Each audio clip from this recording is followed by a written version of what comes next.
chia ewo Adom TV ya me no be di dwumadi ato ne din Nkuranhyensem edin a me meje so Nita Kotego me da asese wo de afidi ato ha se de awunim na ya ye hye ehu nkuran ebo ye ho aba so etu ye hofo nene de amede bre wo no mato na abrabo akode okubia ye gina no bia no obeka ya Paul ka se wakopa na makoma wie ne chese abrabo no oku na ye gina no oku awade mu oku sikasem oku adesuamu oku ewo nyamesom mu na kade be na wo awde ku de dika na me pese me kire say accept life's challenges as part of the life battles.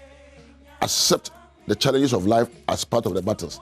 Abrabo aye bueno gitumu say akwanside beba wo ha beba ebe beto bebi no unsa be sifom okwa enko wo de tare na wai gitum na emom se obanwinwi na watrase dia werho no obepe empo akade ne moa a betime asua bibia firi sa akwanside ne mu na de akọ animu wan hunu sa kwan we so fa abrabo be do hwamo abrabo akwanside baba ahwiase baba unsa be sifom obeyam fom so empo bedin ko gotora bia na sese usua enioma firi sa enioma wemu na de bubra na akọ animu baako become self aware nya hunu atenka ewo mu abibia sa enioma baba se abufu atenka ba mu a esi uye dua kwan se oyawdie ni ebobo atenka soro mu a esi wonkoso so kan enti se wogina okoano a nya hunu se atenka epeja wo eye wodo atenka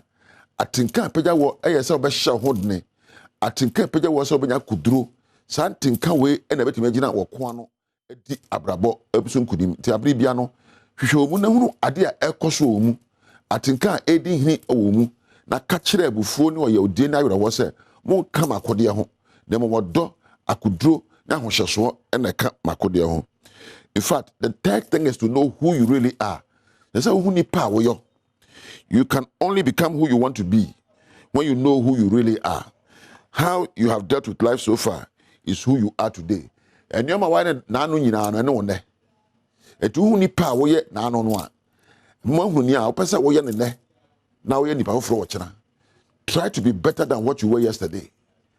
Se wo sua de no pa kade a betima mo ye odimu asafota sense dia enra wo yo no ebi enra wo di nkunim okubia no ene okuna sesa ene nyoma bebira sesa abrabo mu ede akade na wanya kan abrabo ho wadwene ho ane wade sua ho ya betima de bubra betime ako edi nkunim abrabo mu nokure.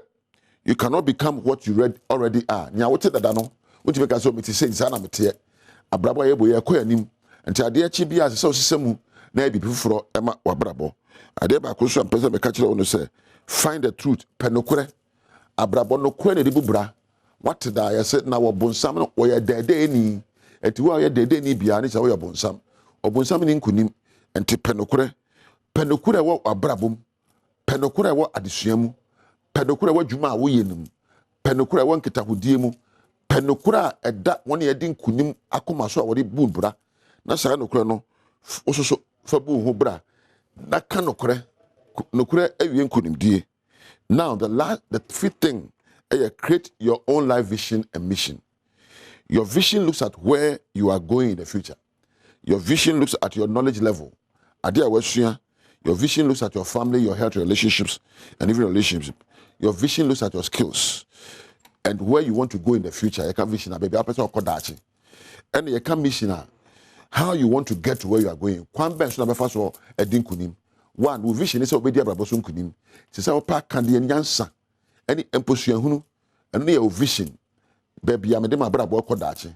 Na efe kwan abefa so afa so akoduro eye mission. Abrabo nya adwuma mu kwan na epe vision ni mission. Se say wo abrabo usikasem wade sua. Unkita hodi ahodo ka wa wade ho no. Se wonya vision. Baby amede ko afese na mfie mienu ni mfie num. Enyi na amede ma abrabo ko. Apomudin po hina mede koduro ene mpo kwan ben so na mefa so akoduro ho so bisa ho sensem we a obenya anu yie mpo wunnim atimi bisa ye be kire obisa fo nyina kwan na kese wahunu ne ese wo do abrabo ye na wanya abrabo akade albegina okoano edi nkunim ya ma obi so mebre ya ma se bedi ya nya werho ye bo se oye nkunim dini enti wa bai nya hunu sa kwansire beba oha beba unsa besi from na mmom no akade oho a betimi akora wonsa no a bedi nkunim.